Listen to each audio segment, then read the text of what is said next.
ಭಗವದ್ಗೀತೆಯಲ್ಲಿ 3 ಷಟ್ಕಗಳಿದ್ದಾವೆ. ಪ್ರಥಮ ಷಟ್ಕ, ದ್ವಿತೀಯ ಷಟ್ಕ, ತೃತೀಯ ಷಟ್ಕ ಅಂತ. ಲಕ್ಷ್ಮೀನಾರಾಯಣನನ್ನ ನಮಸ್ಕಾರ ಮಾಡಿ, ಪೂರ್ಣಬೋಧಾನ್ ಗುರುನಪಿ, ಪೂರ್ಣಬೋಧರೆಂಬ ಗುರುಗಳನ್ನು ನಮಸ್ಕಾರ ಮಾಡಿ, ಕೃಷ್ಣ ಗೀತಾ, ಗೀತಾಗಳು ಬಹಳ ಇದೆ, ಆದ್ರಿಂದ ಇದಕ್ಕೆ ಕೃಷ್ಣ ಗೀತಾ ಅಂತ ಹೆಸರು. ಈ ಕೃಷ್ಣ ಗೀತೆಯ ಭಾಷ್ಯಾದ್ಯುಕ್ತಾರ್ಥ ಸಂಗ್ರಹಂ, ಭಾಷ್ಯ, ತಾತ್ಪರ್ಯ, ಇದು 2 ಮಧ್ವಾಚಾರ್ಯ ಮಾಡಿದ್ದು. ಪ್ರಮೇಯ ದೀಪಿಕ, ನ್ಯಾಯ ದೀಪಿಕ 2 ಟೀಕಾಚಾರ್ಯದ್ದು. ಅವುಗಳಲ್ಲಿ ಹೇಳಿದ ಅರ್ಥವನ್ನ ಸಂಗ್ರಹ ಮಾಡಿ ನಾನು ಇಲ್ಲಿ ಹೇಳ್ತಾ ಇದ್ದೇನೆ ಅಂತ ಮಂಗಳ ಪದ್ಯದಲ್ಲಿ ತಿಳಿಸಿದ್ದಾರೆ. ಸ್ತ್ರೀಯರು ಶೂದ್ರರು ಮತ್ತು ಬ್ರಹ್ಮ ಬಂಧುಗಳು. ಸ್ತ್ರೀಯರು ಅಂದ್ರೆ ಹೆಣ್ಣು ಮಕ್ಕಳು, ಶೂದ್ರರು ಶೂದ್ರ ವರ್ಣದವರು. ಬ್ರಹ್ಮ ಬಂಧು ಅಂತಂದ್ರೆ ಬ್ರಾಹ್ಮಣರಿಗೆ ಅಬ್ರಾಹ್ಮಣಿಯಲ್ಲಿ ಹುಟ್ಟಿದವರು ಬ್ರಹ್ಮ ಬಂಧುಗಳು ಅಂತ ಕರೆಸ್ಕೋತಾರೆ.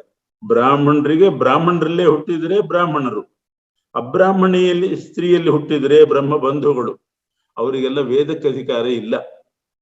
ಸ್ತ್ರೀ ಅಂದ್ರೆ ವೇದವು ನ ಶ್ರುತಿಗೋಚರ, ಅವರ ಶ್ರವಣಕ್ಕೆ ಬೀಳಬಾರದು. ಆದ್ರಿಂದಲೇನೆ ಆದ್ರೆ ಅವರಿಗೆ ಮೋಕ್ಷ ಆಗಬೇಕು. ಅದಕ್ಕೋಸ್ಕರ ಇತಿ ಭಾರತಮಾಖ್ಯಾನಂ ಕೃಪಯಾ ಮುನಿನಾಕೃತಂ, ವೇದವ್ಯಾಸ ದೇವರು ಭಾರತ ರಚನೆ ಮಾಡಿದ್ದು ಅವರಿಗೋಸ್ಕರ. ಸ್ತ್ರೀಯರು, ಶೂದ್ರರು, ಬ್ರಹ್ಮಬಂಧುಗಳು ಇವರೆಲ್ಲ ಭಾರತವನ್ನ ಓದಿ ಮೋಕ್ಷ ಪಡಿಲಿ ಅನ್ನೋ ದೃಷ್ಟಿಯಿಂದ ಮಾಡಿದ್ದಾರೆ. ಹೀಗೆ ಭಾಗವತದಲ್ಲಿ ಶ್ಲೋಕ ಇದೆ.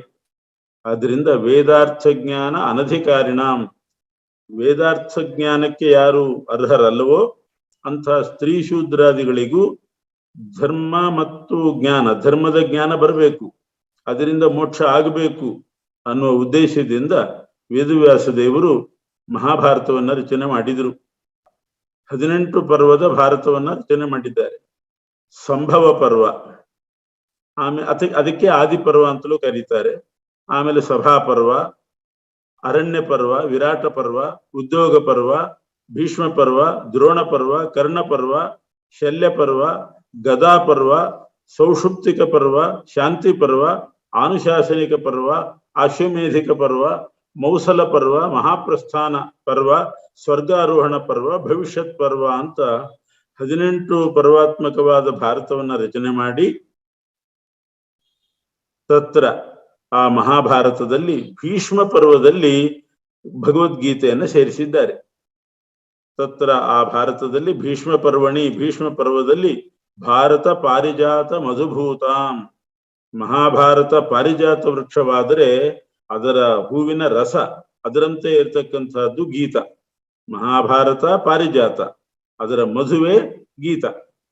ಸರ್ವಭಾರತಾರ್ಥ ಸಂಗ್ರಹಭೂತಾಂ, ಎಲ್ಲಾ ಭಾರತಾರ್ಥದ ಸಂಗ್ರಹ ರೂಪವಾಗಿದೆ ಗೀತ. ಕೃಷ್ಣಾರ್ಜುನ ಸಂವಾದ ರೂಪ. ಇಂಥ ಭಗವದ್ಗೀತಾಂ ನಿಬಬಂಧ, ಭೀಷ್ಮ ಪರ್ವದಲ್ಲಿ ಇದನ್ನು ಸೇರಿಸಿದ್ದಾರೆ. ತತ್ರ ಅಂದ್ರೆ ಆ ಭಗವದ್ಗೀತೆಯಲ್ಲಿ ಪೂರ್ವ ಷಟ್ಕೆ, ಮೊದಲನೇ 6 ಅಧ್ಯಾಯದಲ್ಲಿ ಜ್ಞಾನೋಪಾಯ ಉಕ್ತಿ, ಭಗವಂತನ ಸಾಕ್ಷಾತ್ಕಾರಕ್ಕೆ ಏನು ಉಪಾಯ ಇದೆ ಅದನ್ನ ಹೇಳಿದ್ದಾರೆ. ದ್ವಿತೀಯ ಷಟ್ಕೆ 6 ಅಧ್ಯಾಯ ಆದ್ಮೇಲೆ ಮುಂದಿನ 6 ಅಧ್ಯಾಯದಲ್ಲಿ ಸಾಧನೋಕ್ತಿ, ಮೋಕ್ಷ ಸಾಧನವನ್ನ ಏನ್ ಮಾಡಬೇಕು ಅನ್ನೋದನ್ನ ಹೇಳಿದ್ದಾರೆ. ತೃತೀಯ ಷಟ್ಕೆ 3ನೇ ಷಟ್ಕದಲ್ಲಿ ಪ್ರಾಗುಕ್ತಸ್ಯ ಪ್ರಪಂಚನಂ ಕ್ರಿಯತೆ, ಮೊದಲೇ ಹೇಳಿದ 2 ಪರ್ವದಲ್ಲಿ ಹೇಳಿದ ವಿಷಯದ ವಿಸ್ತಾರವನ್ನ ಮಾಡಿದ್ದಾರೆ. ಇತಿ ವಿವೇಕ, ಇದು 3 ಷಟ್ಕದಲ್ಲಿರ್ತಕ್ಕಂಥ ವಿಷಯ ವಿವೇಕ. ತತ್ರ ಆದ್ಯಾಧ್ಯಾಯ ದ್ವಿತೀಯೇ ಕತಿಪಯ ಶ್ಲೋಕಾಶ್ಚ, ಇದರಲ್ಲಿ ಗೀತೆಯಲ್ಲಿ ಆದ್ಯಾಧ್ಯ ಮೊದಲನೇ ಅಧ್ಯಾಯ, 2ನೇ ಅಧ್ಯಾಯದಲ್ಲಿ ಕೆಲವು ಶ್ಲೋಕಗಳು. ಇದಿಷ್ಟು ಪೂರ್ವ ಪೀಠಿಕಾ ರೂಪ. ಕೃಷ್ಣೇನ ಅರ್ಜುನ ಬೋಧನೆ, ಕೃಷ್ಣ ಅರ್ಜುನನಿಗೆ ಯಾಕೆ ಉಪದೇಶ ಮಾಡಿದ ಅನ್ನುವ ಪ್ರಸಂಗವನ್ನ ತೋರಿಸಲಿಕ್ಕೆ ಪ್ರವೃತ್ತವಾದದ್ದು ಮೊದಲನೇ ಅಧ್ಯಾಯ ಮತ್ತು 2ನೇ ಅಧ್ಯಾಯದ ಕೆಲವು ಶ್ಲೋಕಗಳು. ಆ ಮೊದಲನೇ ಅಧ್ಯಾಯದ ಪೀಠಿಕೆಯನ್ನ ಹೇಳಿ ಶುರು ಮಾಡ್ತಾರೆ. ಧೃತರಾಷ್ಟ್ರ ಹೇಳಿದ ಅಂತ ಪ್ರಾರಂಭ ಆಯ್ತು. ಧೃತರಾಷ್ಟ್ರ ಉವಾಚ, ಏನ್ ಹೇಳಿದ? ಧರ್ಮಕ್ಷೇತ್ರೇ ಕುರುಕ್ಷೇತ್ರೇ ಸಮವೇತಾಯುತ್ಸವ ಮಾಮಕಾಃ ಪಾಂಡವಾಶ್ಚೈವ ಕಿಮ ಕುರ್ವತ ಸಂಜಯ. ಧರ್ಮ ಸಾಧನ ಭೂಮೌ ಕುರುಕ್ಷೇತ್ರೇ, ಕುರುಕ್ಷೇತ್ರ ಅಂತ ಅನ್ನೋದು ಧರ್ಮಕ್ಷೇತ್ರ ಅಂದ್ರೆ ಧರ್ಮ ಸಾಧನ ಭೂಮಿ. ಕುರುಕ್ಷೇತ್ರದಲ್ಲಿ ಬರುವಷ್ಟು ಪುಣ್ಯ ಇನ್ಯಾವುದರಲ್ಲೂ ಬರೋದಿಲ್ಲ ಅಂತ ಉಂಟು. ಅಂಥ ಧರ್ಮಕ್ಷೇತ್ರವಾದ ಕುರುಕ್ಷೇತ್ರದಲ್ಲಿ ಯುತ್ಸವ, ಯುದ್ಧ ಮಾಡಬೇಕು ಅಂತ ಇಚ್ಛೆ ಉಳ್ಳವರಾಗಿ, ಸಮವೇತಾಹ, ಒಂದೆಡೆ ಸೇರಿದಂತಹ ನನ್ನ ಮಕ್ಕಳಾದ ದುರ್ಯೋಧನಾದಿಗಳು ಮತ್ತು ಪಾಂಡುರಾಜನ ಮಕ್ಕಳು, ಹೇ ಸಂಜಯ ಕಿಮಕುರ್ವತ, ಏನ್ ಮಾಡಿದ್ರು? ಇತಿ ಅನ್ನೋ ಶಬ್ದವನ್ನ ಇಟ್ಕೋಬೇಕು. ಎಂಬುದಾಗಿ ಧೃತರಾಷ್ಟ್ರ ಸಂಜಯನನ್ನ ಕೇಳ್ತಾನೆ. ಪಾಂಡವರೇ ಭಗವತ್ ಪ್ರಿಯರು, ಅದು ಸರ್ವಸಾಕ್ಷಿಕ, ಎಲ್ರಿಗೂ ಗೊತ್ತಿದ್ದದ್ದೇ. ಆದರೆ ಧೃತರಾಷ್ಟ್ರನಿಗೆ ಮಾತ್ರ ಅದು ಗೊತ್ತಿಲ್ಲ. ಪಾಂಡವರು ಭಗವತ್ ಪ್ರಿಯರು ಅನ್ನೋದನ್ನ ಸರ್ವಸಾಕ್ಷಿಕಮಪಿ, ಎಲ್ರೂ ತಿಳಿದಂತಹ ವಿಷಯವನ್ನ ಅವನು ತಿಳಿಯದೇನೆ ತನ್ನ ಮಕ್ಕಳಿಗೇನೆ ಜಯ ಆಗಬೇಕು ಅನ್ನುವ ಅದನ್ನು ತಿಳ್ಕೊಳ್ಳುವ ಇಚ್ಛೆಯಿಂದ ಸಂಜಯನನ್ನ ಧೃತರಾಷ್ಟ್ರ ಕೇಳಿದ. ಅಂದ್ರೆ ಧೃತರಾಷ್ಟ್ರನಿಗೆ ವೇದವ್ಯಾಸ ದೇವರು ಬಂದು ಒಂದು ಯುದ್ಧ ಪ್ರಾರಂಭಕ್ಕಿಂತ ಮುಂಚೆ ಬಂದು ಕೇಳ್ತಾರೆ, ನಿನಗೆ ಕಣ್ಣು ಕೊಡ್ತೇನೆ, ಬೇಕಾದ್ರೆ ಯುದ್ಧ ನೋಡು ಅಂತ. ಆಗ ಧೃತರಾಷ್ಟ್ರ ಹೇಳ್ತಾನೆ, ಇಷ್ಟರವರೆಗೆ ಇಲ್ಲದೆ ಇದ್ದಂತಹ ಕಣ್ಣು ಈಗ ಯುದ್ಧ ನೋಡ್ಲಿಕ್ಕೆ ನನಗೆ ಬೇಡ, ಆದ್ರೆ ಯುದ್ಧ ಹೇಗೆ ನಡೀತು, ಪ್ರತಿನಿತ್ಯ ಏನೇನಾಯ್ತು ಅಂತ ನೋಡಿ ಹೇಳುವವರೊಬ್ರು ಬೇಕು ನನಗೆ ಅಂತ ಪ್ರಾರ್ಥನೆ ಮಾಡಿದಾಗ ವೇದವ್ಯಾಸ ದೇವರು ಸಂಜಯನನ್ನ ನಿಯೋಜನೆ ಮಾಡ್ತಾರೆ. ಆದ್ದರಿಂದ ಸಂಜಯ ಯುದ್ಧವನ್ನೆಲ್ಲ ನೋಡಿದ. ಸಂಜಯನಿಗೆ ವರ ಕೊಟ್ರು ವೇದವ್ಯಾಸ ದೇವರು, ನೀನು ಎಷ್ಟು ದೂರ ಇದ್ರೂ ನಿನಗೆ ಆ ಯುದ್ಧ ಕಾಣಿಸ್ಬೇಕು, ರಣರಂಗಕ್ಕೆ ಹೋದ್ರೂ ನಿನಗೆ ಬಾಣಗಳೇನೋ ಮಾಡಬಾರ್ದು, ಆಯುಧಗಳೇನೋ ಮಾಡಬಾರ್ದು. ಅಂಥ ಶಕ್ತಿ, ಆ ವರ, ದೂರ ಶ್ರವಣ ಶಕ್ತಿ, ದೂರ ದರ್ಶನ ಶಕ್ತಿ, ಮತ್ತೆ ಮೈಗೆ ಏಟು ಬೀಳದೇ ಇರೋದು, ಗಾಯ ಆಗದೆ ಇರೋದು, ಇಂಥ ವರವನ್ನೆಲ್ಲ ಕೊಟ್ಟು ನೀನು ಯುದ್ಧ ನೋಡಿ ಧೃತರಾಷ್ಟ್ರನಿಗೆ ಹೇಳು ಅಂತ ವರ ಕೊಟ್ರು. ಸಂಜಯ 10 ದಿವಸದವರೆಗೆ ಯುದ್ಧ ನೋಡಿದ. ಏನು ಬಂದು ರಿಪೋರ್ಟ್ ಮಾಡ್ಲಿಲ್ಲ, ಹೇಳಲಿಲ್ಲ. 10 ದಿವಸ ಆದ ಮೇಲೆ ಭೀಷ್ಮಾಚಾರ್ಯರು ಕುಸಿದು ಬಿದ್ರು. ಅದೇ ಭೀಷ್ಮ ಪರ್ವದಲ್ಲಿ ಗೀತೆ ಬರ್ಲಿಕ್ಕೆ ಕಾರಣ. ಭೀಷ್ಮಾಚಾರ್ಯರು ಬಿದ್ದಾಗ ದೊಡ್ಡ ಸುದ್ದಿ ಆಯ್ತದು. ಸಂಜಯ ಬಂದು ಧೃತರಾಷ್ಟ್ರನ ಹತ್ರ ಹೇಳಿದ, ಭೀಷ್ಮಾಚಾರ್ಯರ ಪತನವಾಯಿತು ಅಂತ. ಆಗ ಧೃತರಾಷ್ಟ್ರ ಕೇಳ್ತಾನೆ, ಕಿಮಕುರ್ವತ ಸಂಜಯ, ಭೀಷ್ಮಾಚಾರ್ಯನ ಬೆಳೆಸ್ಬೇಕಾದ್ರೆ ಪಾಂಡವರು ಏನ್ ಮಾಡಿದರು? ಏನಾದರೂ ಅಧರ್ಮ ಮಾಡಿದ್ರ? ಧರ್ಮಕ್ಷೇತ್ರೇ ಕುರುಕ್ಷೇತ್ರ, ಅದು ಧರ್ಮಕ್ಷೇತ್ರ. ಕುರುಕ್ಷೇತ್ರಕ್ಕೆ ಹೋದ್ರೆ ಧರ್ಮ ಬುದ್ಧಿನೇ ಬರಬೇಕು. ಧರ್ಮ ಬುದ್ಧಿಯಿಂದ ಯುದ್ಧ ಮಾಡಿದರೆ ಭೀಷ್ಮರನ್ನ ಬೀಳಿಸ್ಲಿಕ್ಕೆ ಸಾಧ್ಯ ಇಲ್ಲ. ಆದ್ರೆ ಭೀಷ್ಮರ ಪಾತ ಆಗಿದೆ, ಏನ್ ಮಾಡಿದ್ರು ಮೊದಲಿನಿಂದ ಹೇಳು ಅಂತ ಧೃತರಾಷ್ಟ್ರ ಕೇಳಿದಾಗ ಮೊದಲಿನಿಂದ ಪ್ರಾರಂಭ ಆಗ್ತದೆ. ಅದರಿಂದ ಇದು ಬಂದದ್ದು ಭೀಷ್ಮ ಪರ್ವದಲ್ಲಿ, ಭೀಷ್ಮಾಚಾರ್ಯ ಬಿದ್ದ ಮೇಲೆ ಸಂಜಯ ಹೇಳೋದು. ಆಗ ಮೊದಲಿನಿಂದ ಹೇಳು ಅಂತ ಕೇಳಿದ್ದಕ್ಕೆ ಉದ್ಯೋಗ ಪರ್ವ ಆದ್ಮೇಲಿಂದ ಏನೇನು ಯುದ್ಧ ನಡೀತು ಅದನ್ನ ಹೇಳ್ತಾ ಇದ್ದಾರೆ ಸಂಜಯರು. ಧೃತರಾಷ್ಟ್ರನಿಗೆ ಸಂಜಯ ಹೇಳ್ತಾನೆ, ಮೊದಲಿನಿಂದ ಹೇಳು ಅಂತ ಕೇಳಿದ್ದಕ್ಕೆ ಮೊದಲಿನಿಂದ ಹೇಳ್ತಾರೆ. ಧೃತರಾಷ್ಟ್ರನ ಪ್ರಶ್ನೆಗೆ ಸಂಜಯ ಉತ್ತರ ಹೇಳಿದ ಅಂತ ವೈಶಂಪಾಯನರು ಜನಮೇಜಯನಿಗೆ ಹೇಳ್ತಾ ಇದ್ದಾರೆ. ದುರ್ಯೋಧನ ಏನು ಮಾಡಿದ ಅಂತ 9 ಶ್ಲೋಕಗಳಲ್ಲಿ ವೈಶಂಪಾಯನರು ಜನಮೇಜಯನಿಗೆ ಹೇಳ್ತಿದ್ದಾರೆ. ಯುದ್ಧದ ಆರಂಭದಲ್ಲಿ ದುರ್ಯೋಧನ ಏನ್ ಮಾಡಿದ? ದುರ್ಯೋಧನನಾದರೂ ಸದಾ ಅಂದರೆ ಯುದ್ಧಕ್ಕೋಸ್ಕರ ಸೇರಿದ ಸಮಯದಲ್ಲಿ ವ್ಯೂಢಂ ಅಂದ್ರೆ ವ್ಯೂಹಾತ್ಮನ ರಚಿತಂ, ಒಂದೊಂದು ಗುಂಪು ಒಂದೊಂದು ಕಡೆ ನಿಲ್ಲಬೇಕು ಅಂತ ನಿಲ್ಲಿಸ್ತಾರೆ, ಅದಕ್ಕೆ ವ್ಯೂಢ ಅಂತ ಹೆಸರು, ವ್ಯೂಹ ಅಂತ ಕರೀತಾರೆ. ಪದ್ಮಾಕಾರದಲ್ಲಿ, ಚಕ್ರಾಕಾರದಲ್ಲಿ, ಚಕ್ರವ್ಯೂಹ, ಪದ್ಮವ್ಯೂಹ, ರಥವ್ಯೂಹ, ಹೀಗೆ ಬೇರೆ ಬೇರೆ ಆಕಾರದಲ್ಲಿ ಗುಂಪುಗಳನ್ನ ನಿಲ್ಲಿಸ್ತಾರೆ. ಆ ಗುಂಪಿಗೆ ವ್ಯೂಹ ಅಂತ ಕರೀತಾರೆ.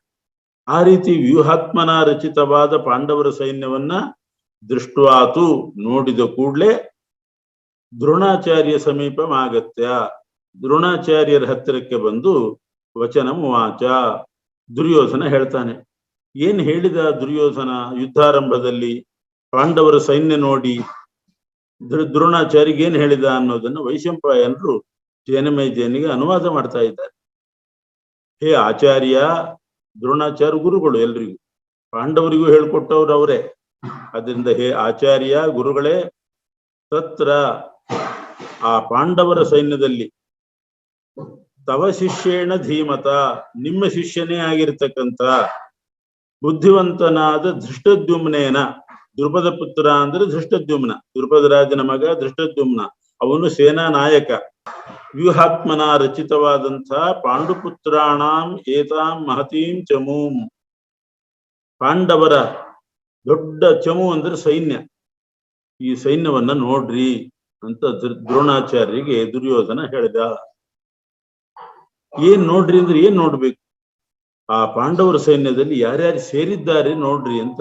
ಹತ್ತಿರ ಆ ಪಾಂಡವರ ಸೈನ್ಯದಲ್ಲಿ ಮಹೇಶ್ವಾಸಾಹ, ಮಹೇಶ್ವಾಸ ಅಂದ್ರೆ ವಿಶ್ವಾಸ ಅಂದ್ರೆ ಧನುಸ್ಸು, ಇಶು ಅಂದ್ರೆ ಬಾಣ, ವಿಶ್ವಾಸ ಅಂದ್ರೆ ಬಿಲ್ಲು, ಮಹೇಶ್ವಾಸಾಹ ಅಂದ್ರೆ ಮಹಾ ಬಿಲ್ಲುಗಾರಿಕೆ ಉಳ್ಳವರು, ಧನುರ್ವಿದ್ಯೆಯಲ್ಲಿ ಪಾರಂಗತರಾಗಿರ್ತಕ್ಕಂಥ ಶೂರರೆಲ್ಲ ಸೇರಿದ್ದಾರೆ. ಭೀಮಾರ್ಜುನ ಸಮಾಯುಧಿ, ಯುದ್ಧದಲ್ಲಿ ಭೀಮಾರ್ಜುನರಿಗೆ ಸಮಾನರು ಅಂಥ ಶೂರರು ಇದ್ದಾರೆ. ಯಾರವರು? ತೇ ಕೇ ಇತ್ಯತಃ ಯುಧಾನ ಇತ್ಯಾದಿನ. ಆ ಪಾಂಡವರ ಸೈನ್ಯದಲ್ಲಿ ಸೇರಿದ ಶೂರರು ಯಾರು ಅಂತ ಕೇಳಿದ್ರೆ ದುರ್ಯೋಧನ ಹೇಳ್ತಿದ್ದಾನೆ ಯುಧಾನ. ಅಲ್ಲಿಂದ ಪ್ರಾರಂಭ. ಯುಧಾನ, ಸಾತ್ಯಕಿ ಅಂತ ಅವನಿಗೆ ಇನ್ನೊಂದು ಹೆಸರು. ಸತ್ಯಕನ ಮಗ ಸಾತ್ಯಕಿ, ಅವನು ಯುಧಾನ. ವಿರಾಟ್ ರಾಜ, ದ್ರುಪದ ರಾಜ, ಮಹಾರಥ, ಇವರೆಲ್ಲ ಮಹಾರಥರು. ಮಹಾರಥ ಅಂತ ಅದೊಂದು ಬಿರುದು. ಆ ಮಹಾರಥ ಅನ್ನೋ ಬಿರುದು ಪಡೆದಂತಹ ಸಾತ್ಯಕಿ, ವಿರಾಟ, ದ್ರುಪದ. ರಾಯರು ಬರೀತಾರೆ ಮಹಾರಥ ಇತಿ ಪ್ರತ್ಯೇಕ ಮನ್ವೇತಿ, ಎಲ್ರೂ ಮಹಾರಥರೇ. ಮಹಾರಥ ಯುಧಾನ, ಮಹಾರಥ ವಿರಾಟ, ಮಹಾರಥ ದ್ರುಪದ. ಹೀಗೆ ಪ್ರತಿಯೊಂದು ಶಬ್ದಕ್ಕೂ ಹೆಸರಿಗೂ ಮಹಾರಥ ಸೇರಿಸ್ಕೋಬೇಕು, ಯಾಕೆಂದ್ರೆ ಎಲ್ರೂ ಮಹಾರಥರೇ ಅಂತ.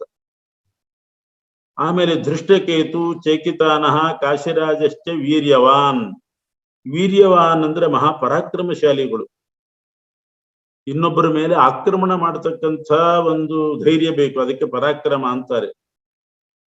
ವೀರ್ಯವಾನ್ ಅದು ಮೂರಕ್ಕೆ ಅನ್ವಯ ಮಾಡ್ಬೇಕು. ಧೃಷ್ಟಕೇತು, ಚೇಕಿತಾನ, ಕಾಶಿರಾಜ, ಇವರು ಮಹಾಪರಾಕ್ರಮಶಾಲಿಗಳು. ನರಪುಂಗವಹ ಅಂದ್ರೆ ನರಶ್ರೇಷ್ಠ ಅಂತ ಅರ್ಥ. ಇದನ್ನು ಮೂರಕ್ಕೆ ಅನ್ವಯ ಮಾಡ್ಬೇಕು. ನರಶ್ರೇಷ್ಠನಾದ ಪುರುಜಿತ್, ನರಶ್ರೇಷ್ಠನಾದ ಕುಂತಿಭೋಜ, ನರಶ್ರೇಷ್ಠನಾದ ಶೈಬ್ಯ, ಇವರೆಲ್ಲ ಪಾಂಡವರ ಸೈನ್ಯದಲ್ಲಿ ಇದ್ದಾರೆ. ಎಲ್ರೂ ಮಹಾರಥರೇ. ಇನ್ನು ಯುಧಾಮನ್ಯುಶ್ಚ ವಿಕ್ರಾಂತಃ ಉತ್ತಮೋಜಾಶ್ಚ ವೀರ್ಯವಾನ್. ವಿಕ್ರಾಂತನಾಗಿರ್ತಕ್ಕಂಥ ಯುಧಾಮನ್ಯು ಅದು ಹೆಸರು.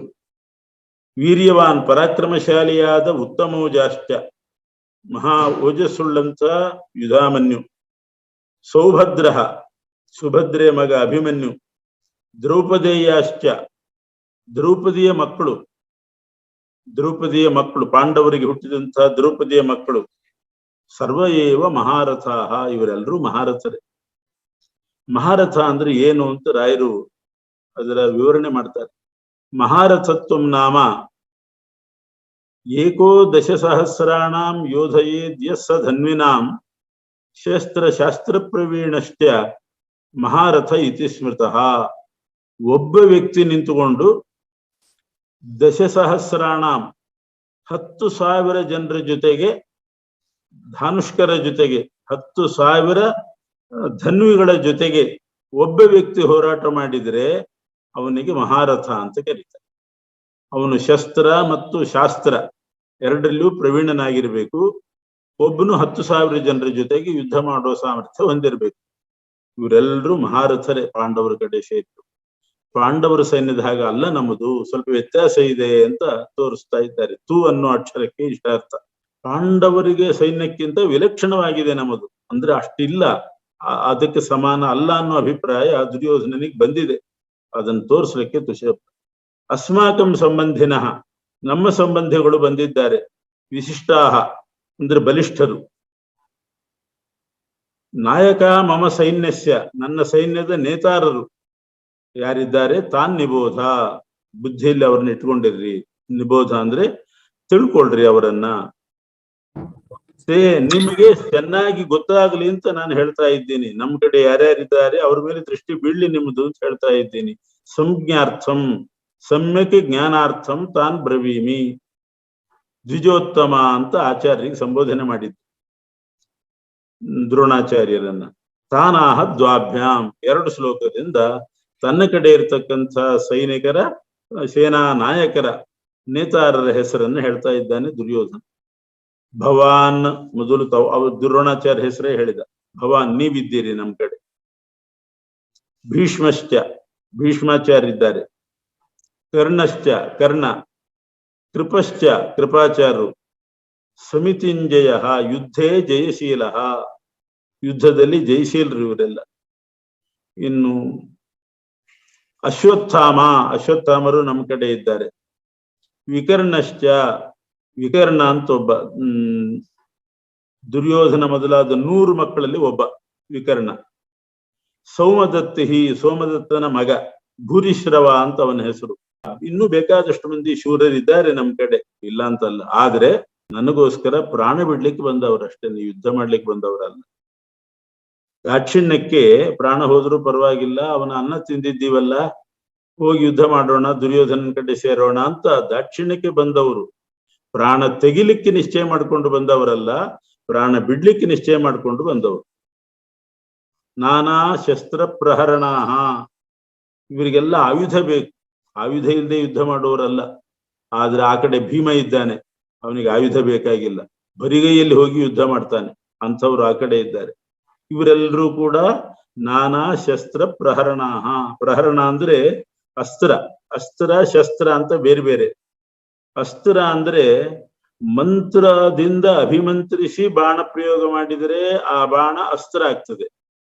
ಮಂತ್ರದಿಂದ ಅಭಿಮಂತ್ರಿಸದೇ ಬಿಟ್ರೆ ಶಸ್ತ್ರ ಆಗ್ತದೆ. ಆಗ್ನೇಯಾಸ್ತ್ರ, ವಾರುಣಾಸ್ತ್ರ ಅಂತಾರೆ. ವರುಣನ ಮಂತ್ರ ಹೇಳಿಬಿಟ್ರೆ ಆ ಬಾಣ ವಾರುಣಾಸ್ತ್ರ. ಪರ್ಜನ್ಯಾಸ್ತ್ರ, ಅದು ಪರ್ಜನ್ಯ ಮಂತ್ರ ಹೇಳಿಬಿಟ್ರೆ, ಮಂತ್ರೋಪದೇಶ ಇಲ್ಲದೆ ಹಂಗೆ ಬಿಟ್ರೆ ಅದು ಶಸ್ತ್ರ, ಆಯುಧ. ಇಂಥ ನಾನಾ ಶಸ್ತ್ರ ಪ್ರಹರಣಾಹ. ಶಸ್ತ್ರ ಮತ್ತು ಪ್ರಹರಣ ಅಂದ್ರೆ ಅಸ್ತ್ರ. ಶಸ್ತ್ರಾಸ್ತ್ರಗಳ ಸಹಾಯ ಬೇಕು ಇವರಿಗೆ, ಅವ್ರಿಗೆ ಯಾವುದು ಬೇಕಾಗಿಲ್ಲ ಪಾಂಡವರಲ್ಲಿ. ಯುದ್ಧ ಕುಶಲರು, ಆದ್ರೆ ಶಸ್ತ್ರಾಸ್ತ್ರಗಳೆಲ್ಲ ಬೇಕು. ಆದ್ರಿಂದ ಒಟ್ಟು ತಾತ್ಪರ್ಯ ಏನು ಅಂದ್ರೆ, ನಮ್ಮ ಸೈನ್ಯಕ್ಕೆ ರಕ್ಷಕರು ಯಾರು? ಭೀಷ್ಮರು. ಭೀಷ್ಮರಿಂದ ರಕ್ಷಿತವಾದ ನಮ್ಮ ಸೈನ್ಯ ಅಪರ್ಯಾಪ್ತಂ, ಸಾಲ್ದು. ಸಂಖ್ಯೆಯಲ್ಲಿ ದೊಡ್ಡದು, 11 ಅಕ್ಷೌಹಿಣಿ, ಆದರೆ ಬಲದಲ್ಲಿ ಸಾಲ್ದು. ಪಾಂಡವರ ಸೈನ್ಯ ಭೀಮಾಭಿರಕ್ಷಿತ, ಅದಕ್ಕೆ ಭೀಮ ಮುಖ್ಯವಾಗಿ ನಿಂತಿದ್ದಾನೆ. ಅದರಿಂದ ಅದು ಪರ್ಯಾಪ್ತ, ಅದು ಸಮರ್ಥವಾಗಿದೆ.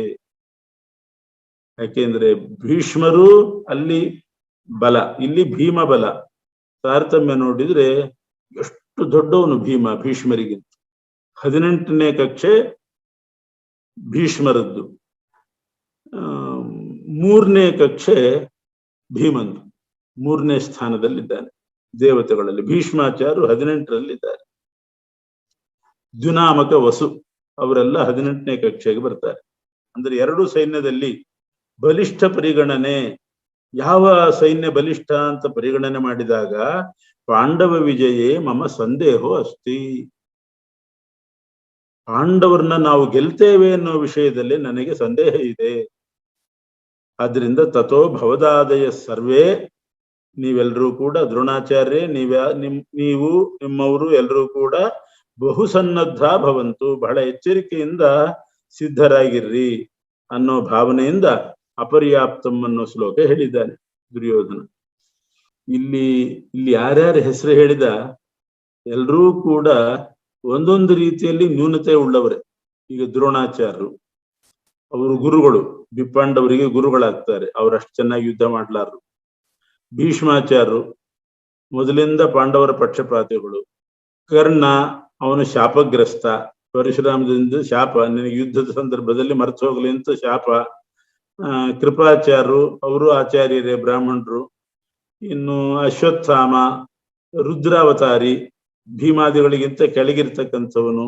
ವಿಕರ್ಣ, ಅವನು ದುರ್ಯೋಧನನ ಆ 100 ಮಂದಿ ಗುಂಪಿಗೆ ಸೇರಿದ್ರು ಕೂಡ ವಿಕರ್ಣ ದ್ರೌಪದಿ ಮಾನಭಂಗ ಮಾಡುವಾಗ ಮಾಡಬೇಡ್ರಿ ಅಂತ ಪ್ರತಿಭಟನೆ ಮಾಡಿದವನು ಅವನು. ಹೀಗೆಲ್ಲ ಒಂದೊಂದು ನ್ಯೂನತೆ ಉಂಟು ಅವರಲ್ಲಿ. ದುರ್ಯೋಧನನ ಮೇಲೆ ಅಷ್ಟು ಪ್ರೀತಿ ಉಳ್ಳವರಲ್ಲ ಯಾರು ಕೂಡ. ಅದಕ್ಕೆ ಮದರ್ಥೆ ಪ್ರಾಣತ್ಯಾಗಕ್ಕೆ ಸಿದ್ಧರಾಗಿ ಬಂದಿದ್ದಾರೆ ಅಂತ ಹೇಳ್ತಾ ಇದ್ದಾರೆ. ನಮ್ಮ ಸೈನ್ಯ ಭೀಷ್ಮಾಭಿರಕ್ಷಿತ ಅಂದ್ರೆ ಭೀಷ್ಮರು ಸೇನಾಧಿಪತಿಗಳು ಅಂತ ಇಟ್ಕೋಬೇಕು. ಸೇನಾಧಿಪತಿಗಳಾದ ಭೀಷ್ಮರಿಂದ ರಕ್ಷಿತವಾದ ನಮ್ಮ ಸೈನ್ಯ.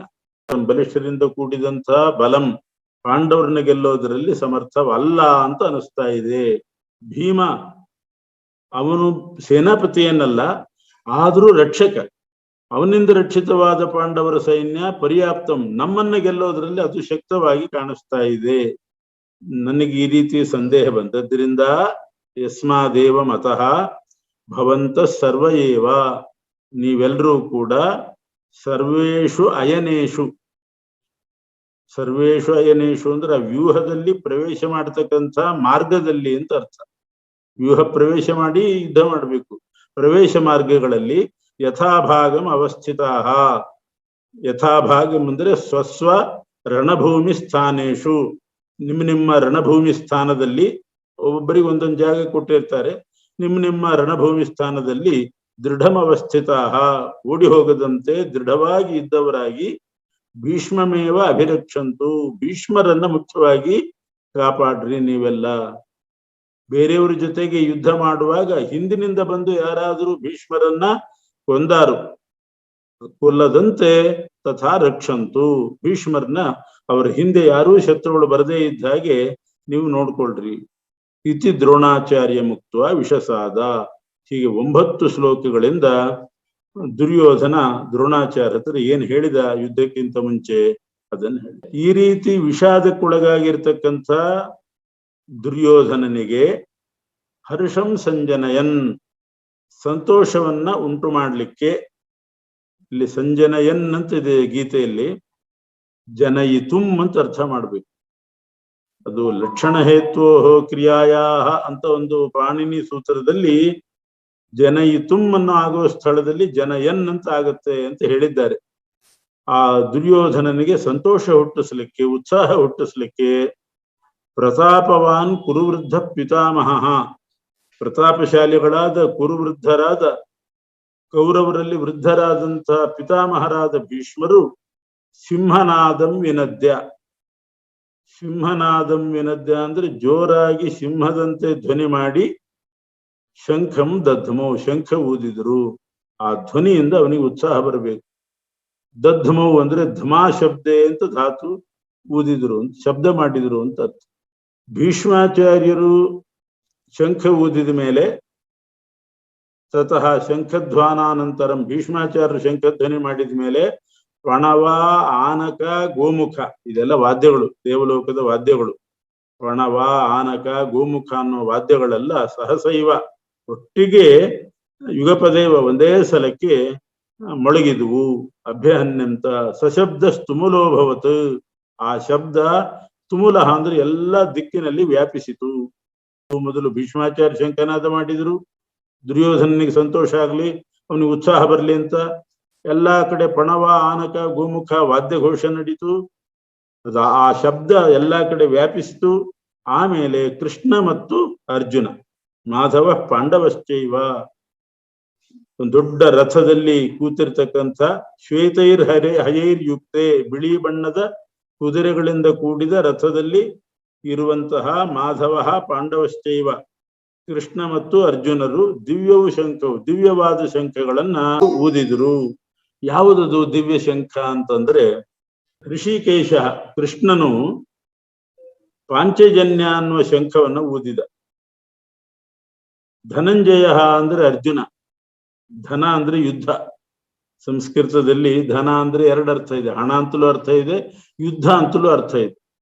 ಆದ್ರಿಂದ ಧನಂಜಯ ಅಂದ್ರೆ ಯುದ್ಧದಲ್ಲಿ ಯಾವಾಗಲೂ ಗೆಲ್ಲತಕ್ಕಂಥ ಅರ್ಜುನನು ದೇವದತ್ತ ಅನ್ನುವಂಥ ಶಂಖವನ್ನ ಊದಿದ. ಪೌಂಡ್ರಂ ದಧ್ಮೌ ಮಹಾಶಂಖಂ ಭೀಮಕರ್ಮ, ಭೀಮಕರ್ಮ ಅಂದ್ರೆ ಭಯಂಕರ ಕೆಲಸ ಮಾಡುವ ವೃಕೋದರ ಭೀಮಸೇನನು ಪೌಂಡ್ರಂ ಮಹಾಶಂಖಂ ದಧ್ಮೌ, ಪೌಂಡ್ರ ಅನ್ನೋ ಹೆಸರಿನ ಶಂಖವನ್ನ ಊದಿದ. ಇಲ್ಲಿ ಋಷಿಕೇಶ ಪಾಂಚಜನ್ಯಂ ಅಂತಿದೆ. ಋಷಿಕೇಶ ಶಬ್ದದ ಅರ್ಥವನ್ನ 11ನೇ ಅಧ್ಯಾಯ ಭಾಷ್ಯದಲ್ಲಿ ಮಧ್ವಾಚಾರ್ಯ ಬರೆದಿದ್ದಾರೆ. ಋಷಿಕ ಅಂದ್ರೆ ಇಂದ್ರಿಯಗಳು, ಅದಕ್ಕೆ ಅಧಿಪತಿಯಾದ್ರಿಂದ ಪರಮಾತ್ಮನನ್ನ ಹೃಷಿಕೇಶ ಅಂತ ಕರೀತಾರೆ. ಹೃಷಿಕ ಅದು ಇಂದ್ರಿಯ ಅಂತ ಅರ್ಥ. ಈಗ ಎಲ್ಲಾ ಕಡೆ ಋಷಿಕೇಶ ಅಂತಲೇ ಬರೀತಾರೆ, ಅದು ತಪ್ಪು. ಋಷಿಕೇಶ ಅಲ್ಲ, ಹೃಷಿಕೇಶ. ಋಷಿಕ ಈಶ. ಋಷಿಕ ಅಂದ್ರೆ ಇಂದ್ರಿಯಗಳು, ಅದರ ಒಡೆಯ ಪರಮಾತ್ಮ. ಅವನು ಪಂಚಜನ್ಯಂ ದದ್ಮವು ಅಂತ ಅನ್ವಯ ಮಾಡ್ಕೋಬೇಕು. ಕುಂತಿಯ ಮಗನಾದ ಯುಧಿಷ್ಠಿರ ಅನಂತ ವಿಜಯ ಅನ್ನುವ ಶಂಖವನ್ನ ಊದಿದ. ಅನಂತ ವಿಜಯ ಅಂತ ಆ ಶಂಖದ ಹೆಸರು. ಒಂದು ಸಲ ಊದಿದ್ರೆ ಅನಂತ ಜನರನ್ನ ಗೆಲ್ಲಬಹುದು ಅಂತಹ ಶಂಖ. ನಕುಲ ಸಹದೇವಶ್ಚ ಸುಘೋಷ ಮಣಿಪುಷ್ಪಕವು. ನಕುಲನು ಸುಘೋಷ ಅನ್ನೋ ಹೆಸರಿನ ಶಂಖವನ್ನ ಊದಿದ. ಸಹದೇವನು ಮಣಿಪುಷ್ಪಕ ಅನ್ನುವ ಶಂಖವನ್ನ ಊದಿದ. ಹೀಗೆ ಅನ್ನೋ ಪರಮೇಶ್ವಾಸ ಅಂದ್ರೆ ಪರಮ ಅಂದ್ರೆ ಉತ್ತಮನಾದ, ವಿಶ್ವಾಸ. ವಿಶ್ವಾಸ ಅಂದ್ರೆ ಹಾಗೆ ಹೇಳಿದಂತೆ ಧನುಸ್ಸು ಅಂತ ಅರ್ಥ. ಉತ್ತಮ ಧಾನುಷ್ಕನಾದಂತಹ ಧನುರ್ವಿದ್ಯಾ ಪಾರಂಗತನಾದ ಕಾಶ್ಯ, ಕಾಶಿ ದೇಶದ ರಾಜ ಅವನು. ಮತ್ತು ಶಿಖಂಡೀಚ ಮಹಾರಥ, ಮಹಾರಥನಾದ ಶಿಖಂಡಿಯು. ದೃಷ್ಟದ್ಯುಮ್ನನು ವಿರಾಟ ರಾಜ. ಸಾತ್ಯಕಿಶ್ಚ ಅಪರಾಜಿತ, ಸೋಲೆ ಇಲ್ಲದಂತಹ ಸಾತ್ಯಕಿಯು ಅಂದ್ರೆ ಯುಧಾನ, ಸತ್ಯಕನ ಮಗ ಸಾತ್ಯಕಿ. ದ್ರುಪದ ರಾಜ. ದ್ರೌಪದೇಯಾಶ್ಚ, ದ್ರೌಪದಿಯ ಮಕ್ಕಳು ಎಲ್ಲರೂ ಕೂಡ. ಮತ್ತು ಸೌಭದ್ರ, ಸೌಭದ್ರ ಅಂದ್ರೆ ಅಭಿಮನ್ಯು, ಸುಭದ್ರೆಯ ಮಗ. ಮಹಾಬಾಹುವಾದ ಅಭಿಮನ್ಯು. ಶಂಖ ಅಂದದ್ದು ಪೃಥಕ್ ಪೃಥಕ್, ಪ್ರತ್ಯೇಕ ತಮ್ಮ ತಮ್ಮ ಶಂಖಗಳನ್ನು ಊದಿದ್ರು. ಇವರೆಲ್ಲ ಪಾಂಡವರ ಕಡೆಯವರು. ಆ ಶಬ್ದ ಧಾರ್ತರಾಷ್ಟ್ರ, ಧೃತರಾಷ್ಟ್ರ ಮಕ್ಕಳಾದ ದುರ್ಯೋಧನಾದಿಗಳ ಹೃದಯವನ್ನ ಸೀಳಿತು. ನಭಶ್ಚ ಪೃಥ್ವಿಂಚೈವ, ಆಕಾಶ ಭೂಮಿಯಲ್ಲಿ. ತುಮುಲಃ ವ್ಯನುನಾದಯನ್, ಅದಕ್ಕರ್ಥ ಬರೀತಾರೆ. ಮಹೇಶ್ವಾಸ ಅಂದ್ರೆ ಮಹಾಧಾನುಷ್ಕ ಕಾಶ್ಯ, ಮಹಾರಥ ಶಿಖಂಡೀಚ ಅಲ್ಲಿಗನ್ವಯ. ಅಪರಾಜಿತನಾದ ಸಾತ್ಯಕಿಶ್ಚ ಪೃಥ್ವಿಪತೆ ಅಂದ್ರೆ ಹೇ ಧೃತರಾಷ್ಟ್ರ. ಮಹಾಬಾಹು ಸೌಭದ್ರ ಅಂದ್ರೆ ಅಭಿಮನ್ಯು. ಶಂಖಂ, ಶಂಖವನ್ನ ಊದಿದ್ರು ಅಂತ ಇದೆ. ಶಂಖಂ ಅಂತ ಏಕವಚನ ಇದೆ, ಅದು ಶಂಖದ ಸಮುದಾಯ ಅಂತ ಅರ್ಥ. ಅವು ತಮ್ಮ ತಮ್ಮ ಶಂಖಗಳನ್ನು ಊದಿದ್ರು ಅಂತ ಇಟ್ಕೋಬೇಕು. ಸುಘೋಷ ಸಘೋಷ, ಆ ಶಂಖದ ಧ್ವನಿಯು. ತುಮುಲಹ ಅಂದ್ರೆ ವ್ಯಾಪ್ತವಾಗಿ. ನಭಶ್ಚ ಪೃಥ್ವೀಂಚೈವ, ಭೂಮಿ ಮತ್ತು ಆಕಾಶದಲ್ಲಿ. ವ್ಯನುನಾದಯನ್ ಅಂದ್ರೆ ಪ್ರತಿಧ್ವನಿ ಉಂಟು ಮಾಡ್ತಾ. ವ್ಯನುನಾದಯನ್ ಪ್ರತಿಧ್ವನಿ ಉಂಟು ಮಾಡ್ತಾ ಅಂತ ಅರ್ಥ. ತತ್ರ ತತ್ರ ಪ್ರತಿಧ್ವನಿಂ ಜನಯನ್ನೇವ ಧಾರ್ತರಾಷ್ಟ್ರಾಣಾಂ ಹೃದಯಾನಿ ವ್ಯದಾರೇತ್, ಕೌರವರ ಹೃದಯವನ್ನ ಸೀಳಿತು. ಅಂದ್ರೆ ಅದ್ಯೈವ ನಷ್ಟಂ ಕುರುಕುಲಂ ಇತಿ ತ್ವತ್ಪುತ್ರಾಹ ಮೇನಿರೆ, ಇವತ್ತೇ ನಮ್ಮ ಕುರುಕುಲ ನಾಶ ಆಯಿತು ಅಂತ ದುರ್ಯೋಧನಾದಿಗಳು ತಿಳಿದ್ರು ಅಂತ ಧ್ವನಿ ಪಾಂಡವರಿಂದ ಬಂತು. ತತ್ವೋಪದೇಶಕ್ಕೆ, ಕೃಷ್ಣ ಮಾಡುವ ತತ್ವೋಪದೇಶಕ್ಕೆ ಏನ್ ಪ್ರಸಂಗ ಅಂತ ತೋರಿಸ್ಲಿಕ್ಕೆ, ಅರ್ಜುನ ವಿಷಾದವನ್ನ ಹೇಳಲಿಕ್ಕೆ ಇಷ್ಟು ಪೀಠಿಕೆ. ಆಮೇಲೆ ಅರ್ಜುನನ ವಿಷಾದ. ಮೊದಲು ದುರ್ಯೋಧನನ ವಿಷಾದ ಹೇಳಿದ್ರು, ಆಮೇಲೆ ಅರ್ಜುನನ ವಿಷಾದ. ಹೀಗೆ ದುರ್ಯೋಧನ ಮಾಡಿದ ಕೆಲಸ ಅಂದ್ರೆ ದ್ರೋಣಾಚಾರ್ಯ ಹತ್ರ ಬಂದು ತನ್ನ ದುಃಖ ಹೇಳಿಕೊಂಡದ್ದು. ದಲದ್ವಯಗತ ವ್ಯಾಪಾರ ಅಂದ್ರೆ ಎರಡು ದಲ ಅಂದ್ರೆ ಎರಡು ಸೈನಿಕರು, ಕೌರವ ಪಾಂಡವರ ಸೈನಿಕರ ಮಧ್ಯದಲ್ಲಿ ಅವರವರು ಶಂಖಧ್ವನಿ ಮಾಡಿದ್ದು. ಇದನ್ನೆಲ್ಲ ಹೇಳಿ ಆಮೇಲೆ ಅರ್ಜುನ ವ್ಯಾಪಾರ ಮಹಾ ಚತುರ್ಭಿ ಶ್ಲೋಕೈಹಿ, ಮುಂದಿನ 4 ಶ್ಲೋಕದಿಂದ ಅರ್ಜುನ ಏನು ಮಾಡಿದ ಅಂತ ಹೇಳ್ತಾ ಇದ್ದಾರೆ. ಮೊದಲು ದುರ್ಯೋಧನನ ವಿಷಾದ, ಆಮೇಲೆ ಅರ್ಜುನನ ವಿಷಾದ. ಇದಕ್ಕೆ ವಿಷಾದ ಯೋಗ ಅಂತ ಹೆಸರು. ಆದರೆ ಅರ್ಜುನನ ವಿಷಾದ ಯೋಗ ಆಯ್ತು, ದುರ್ಯೋಧನನ ವಿಷಾದ ಯೋಗ ಅಲ್ಲ ಅದು. ಯಾಕೆ ಅರ್ಜುನ ವಿಷಾದ ಪಟ್ಟದ್ರಿಂದ ಕೃಷ್ಣನ ತತ್ವೋಪದೇಶ ಬಂತು, ಅದರಿಂದ ಅದು ಯೋಗ ಆಯ್ತು. ದುರ್ಯೋಧನನ ವಿಷಾದ ತತ್ವೋಪದೇಶಕ್ಕೆ ಕಾರಣೀಭೂತ ಅಲ್ಲ. ಅಥ ಅನಂತರಂ, ಎಲ್ಲ ಶಂಖಧ್ವನಿ ಆದಮೇಲೆ, ಅಥ ಅಂದ್ರೆ ಅನಂತರದಲ್ಲಿ, ಕಪಿಧ್ವಜ ಅಂದ್ರೆ ಅರ್ಜುನನು, ಯಾಕೆ ಅವನ ಧ್ವಜದಲ್ಲಿ ಹನುಮಂತ ಇದ್ದಾನೆ, ಆದ್ರಿಂದ ಕಪಿಧ್ವಜ ಅರ್ಜುನನು. ವ್ಯವಸ್ಥಿತಾನ್ ಅಂದ್ರೆ ಯುದ್ಧದಲ್ಲಿ ಯುದ್ಧ ಮಾಡಬೇಕು ಅಂತ ನಿಶ್ಚಯ ಮಾಡಿಕೊಂಡಂತ ಕೌರವರನ್ನ ದೃಷ್ಟ ನೋಡಿ. ಶಸ್ತ್ರ ಸಂಪಾತೆ ಪ್ರವೃತ್ತೆ ಅಂದ್ರೆ ಶಸ್ತ್ರದಿಂದ ಒಬ್ಬರ ಮೇಲೊಬ್ರು ಹೊಡೆದಾಟ ಪ್ರಾರಂಭ ಆಗಬೇಕು. ಆಗಿಲ್ಲ, ಆದಾಗ ಅಂತ ಅರ್ಥ ಆಗ್ತದೆ. ಪ್ರವೃತ್ತಿ ಅಂದ್ರೆ ಒಬ್ಬರ ಮೇಲೊಬ್ರು ಪ್ರಹಾರ ಮಾಡಲಿಕ್ಕೆ ಹೊರಟಾಗ ಆ ಶಸ್ತ್ರ ಸಂಪಾತ ಪ್ರಾಕ್ಕಾಲೆ, ಅದಕ್ಕಿಂತ ಸ್ವಲ್ಪ ಮುಂಚಿನ ಕಾಲದಲ್ಲಿ ಮುಂದೆ ಹೇಳುವ ಮಾತನ್ನ ಅರ್ಜುನ ಹೇಳ್ತಾ ಇದ್ದಾನೆ. ಆ ಸಾರ್ಧ ಶ್ಲೋಕದ್ವಯೇನ 2.5 ಶ್ಲೋಕದಿಂದ ಅರ್ಜುನ ಹೇಳಿದ್ದನ್ನು ಹೇಳ್ತಾ ಇದ್ದಾರೆ. ಅಸ್ಮಿನ್ ರಣೋದ್ಯೋಗೆ ಕೈಸಹ ಮಯಾ ಯೋದ್ಧವ್ಯಂ. ಈ ಯುದ್ಧದಲ್ಲಿ ಯಾರ ಜೊತೆಗೆ ನಾನು ಯುದ್ಧ ಮಾಡಬೇಕು? ದುರ್ಬುದ್ಧಿಯಾದ ದುರ್ಯೋಧನನಿಗೆ ಪ್ರಿಯ ಉಂಟು ಮಾಡ್ಲಿಕ್ಕೆ ಆ ಕಡೆ ಸೇರಿ ಯಾರ್ಯಾರು ಬಂದಿದ್ದಾರೆ ಯುದ್ಧಕ್ಕೆ ಅವ್ರನ್ನೆಲ್ಲ ಒಂದ್ಸಲ ನೋಡ್ತೇನೆ. ರಥ ನಿಲ್ಲಿಸು. ದುರ್ಯೋಧನನಿಗೋಸ್ಕರ ಯುದ್ಧ ಮಾಡ್ಲಿಕ್ಕೆ ಇಚ್ಛೆ ಉಳ್ಳವರಾಗಿ ಬಂದು ನಿಂತಿದ್ದಾರೆ, ಅವ್ರನ್ನೊಂದ್ಸಲ ನೋಡ್ಬೇಕು. ಕೈರ್ಮಯಾ ಸಹ ಯೋದ್ಧವ್ಯಂ ಅಸ್ಮಿನ್ ರಣ ಸಮುದ್ರ. ಯಾರ್ಯಾರು ಬಂದಿದ್ದಾರೆ? ಧಾರ್ತರಾಷ್ಟ್ರಸ್ಯ ದುರ್ಬುದ್ಧೇ ಯುದ್ಧೇ ಪ್ರಿಯ ಚಿಕೀರ್ಷವ. ಅವನ್ ದುರ್ಬುದ್ಧಿ ದುರ್ಯೋಧನ. ಅಂಥ ದುರ್ಬುದ್ಧಿಯಾದ ದುರ್ಯೋಧನನಿಗೂ ಸಹಾಯ ಮಾಡ್ಲಿಕ್ಕೆ ಅಂತ ಇಚ್ಛೆ ಪಟ್ಟು ಬಂದವ್ರು ಯಾರ್ಯಾರು ಒಂದ್ಸಲ ನೋಡ್ತೇನೆ.